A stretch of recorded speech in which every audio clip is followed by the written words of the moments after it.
everyone, welcome back to my channel, Jamaica Roots TV. Hope you're all doing well today. Thanks for liking the video and thanks for subscribing as well. So I was already working on the Tower Street facility video when news broke that there was an altercation down by the Tower Street facility with Tommy Lee and some correctional officers, right? So this audio will just be placed at the front of the video.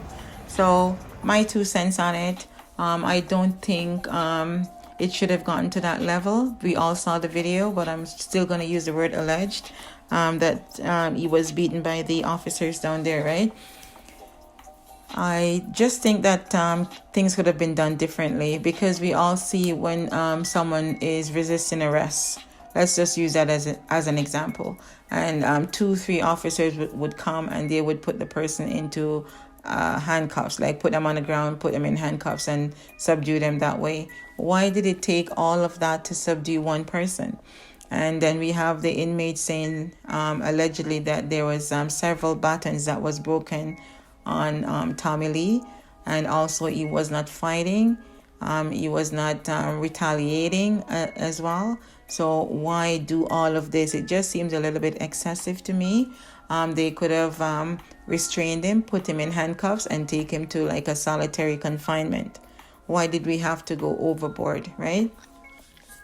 That's just my take on it. So just to refresh your memory, on February 21st, this incident occurred at the Tower Street facility.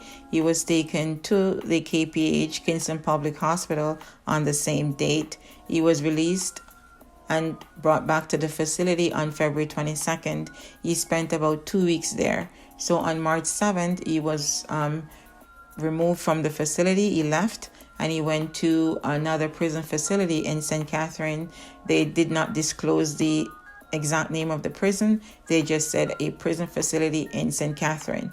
So there are 2, Tambourine Farm and St. Catherine District. So I'm thinking he may be at the St. Catherine District Prison, maybe, right? So that's just my take on it. Let me know what you think in the comment section, guys. And his lawyer, Donahue Martin, did issue a statement saying that he's doing much better, and Indicom is doing their investigations. So we're just wishing him well, and hopefully everything works out well for him.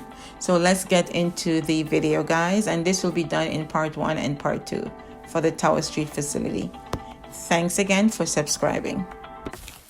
The Tower Street Adult Correctional Centre, formerly the General Penitentiary, was built to accommodate 650 male inmates, but has held over 1,700 on occasions.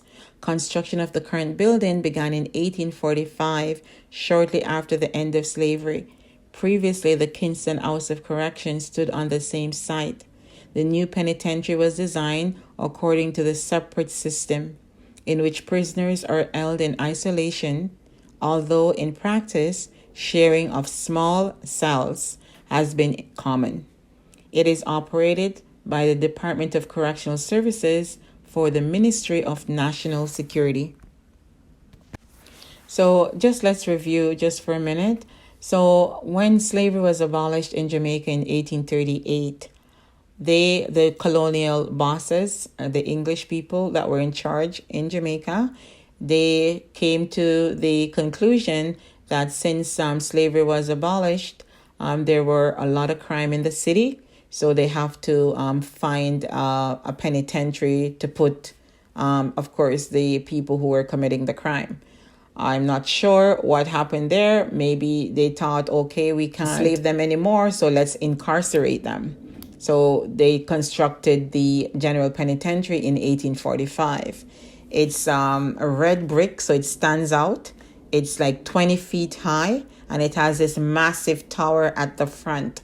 So it's quite imposing. It's, when you see it, it just strikes you, because I've been to that facility.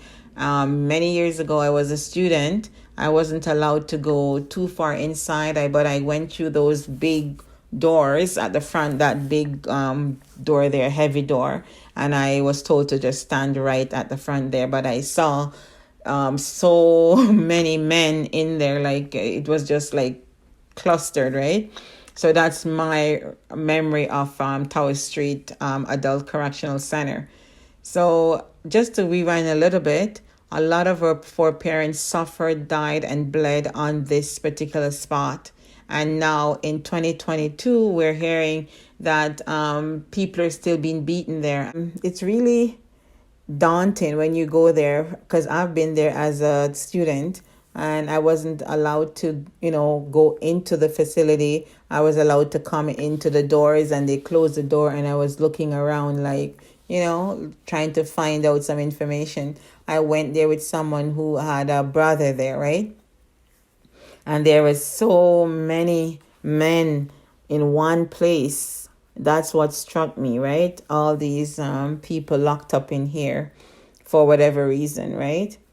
So the Tower Street facility was a slave market, and it had tunnels. Those tunnels are not there by mistake.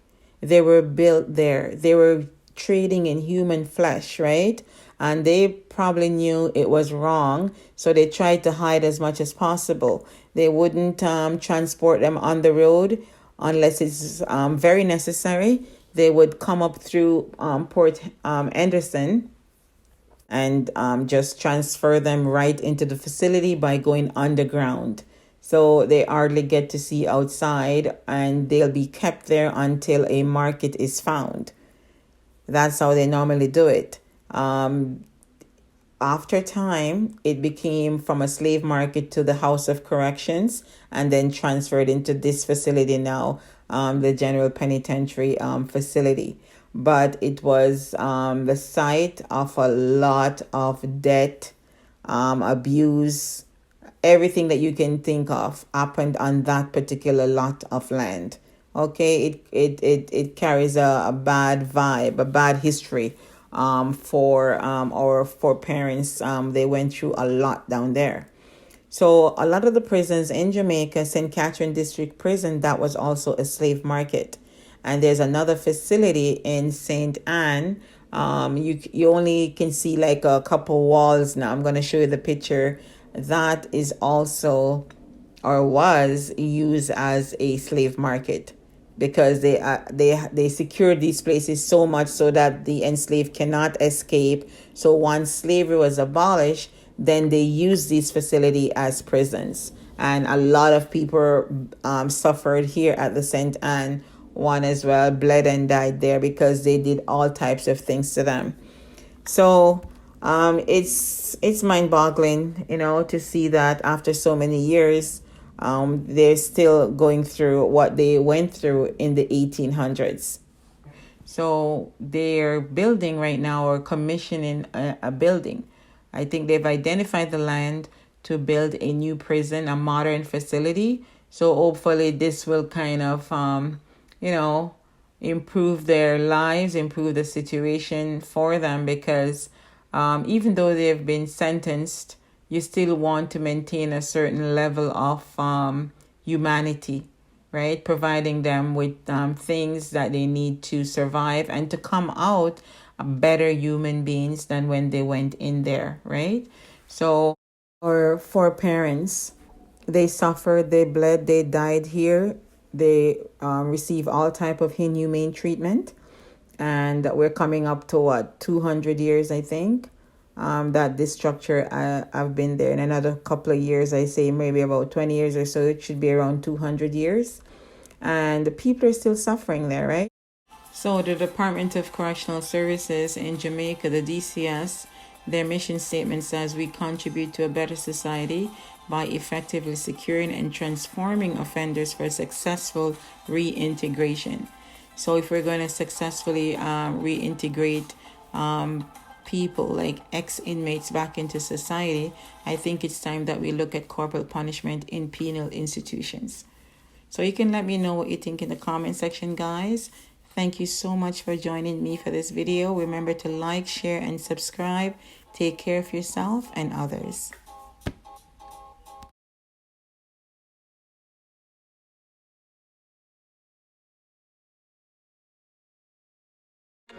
Thanks for watching Jamaica Roots TV, guys. Please remember to like, share, and subscribe. Our channel is new on YouTube and we need your support. See you on our next video.